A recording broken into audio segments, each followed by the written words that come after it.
بسم الله الرحمن الرحيم. إذا وقعت الواقعة ليس لوقعتها كاذبة خافضة رافعة إذا رجت الأرض رجا وبست الجبال بسا فكانت هباء منبثا وكنتم أزواجا ثلاثة وأصحاب الميمنة ما أصحاب الميمنة وأصحاب المشأمة ما أصحاب المشأمة والسابقون السابقون أولئك المقربون في جنات النعيم ثلة من الأولين وقليل من الآخرين على سرر موضونة متكئين عليها متقابلين يطوف عليهم بلدان مخلدون بأكواب وأباريق وكأس من معين لا يصدعون عنها ولا ينزفون وفاكهة مما يتخيرون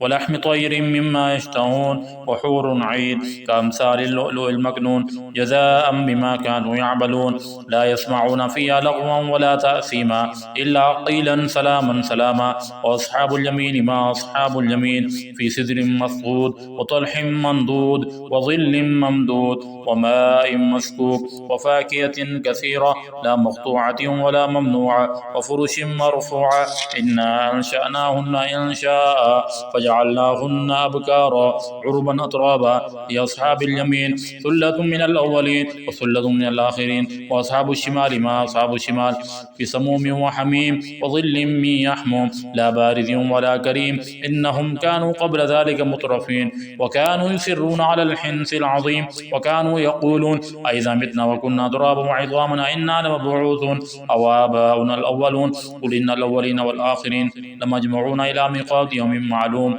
ثم إنكم أيها الضالون المكذبون لآكلون من شجر من زقوم فمالئون من البطون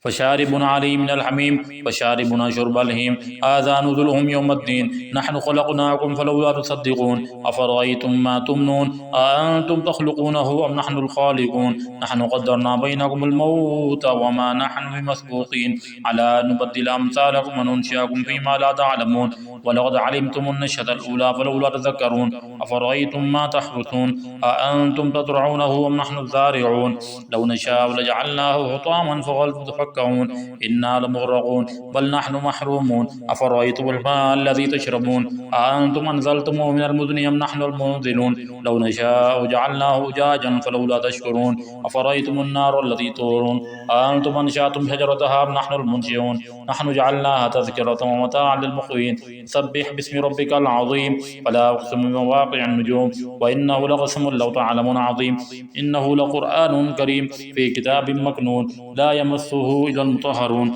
تنزيل من رب العالمين